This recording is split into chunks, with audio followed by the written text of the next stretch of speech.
मैं सागर की लहर होता तो अनायास सी लहराता लहराता किनारे को छू लेता। लेकिन मुझे सागर की लहर भी नसीब नहीं हुआ। अगर मैं हवा का झोंका होता तो बहुत दूर तक चलते चलते नदी रेत निर्झर जंगल झाड़ पहाड़ दूर तक निकल जाते। अगर मैं चाँद की किरण होता तो शीतल रातों में ठंड रातों में आसमान से धरा को दुग्ध धवल कर देता। अगर मैं सूर्य की किरण होता तो प्रातः काल निकल करके गुलाबी सवेरा कुंजों में बिखर देता।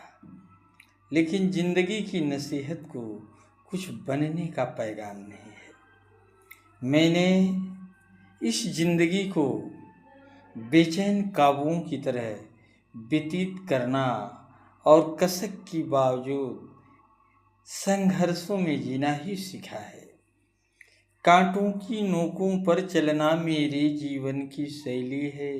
मेरी दिनचर्या पर्वत से लेकर जंगल तक फैली है।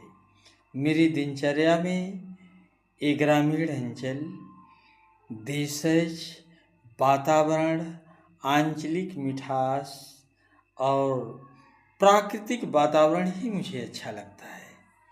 कृत्रिम वातावरण से मुझे प्रकृति में रहना ही अच्छा लगता है। तुहिन बिंदु की सुखद ये किरणें धरती को मनमोदित करती है।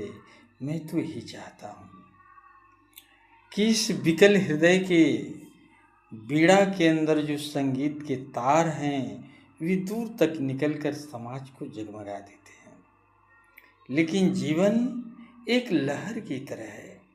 जिस लहर पर उड़ो, जिस डगर पर चलो, उस डगर पर सुधाबूंद वर्षा करो।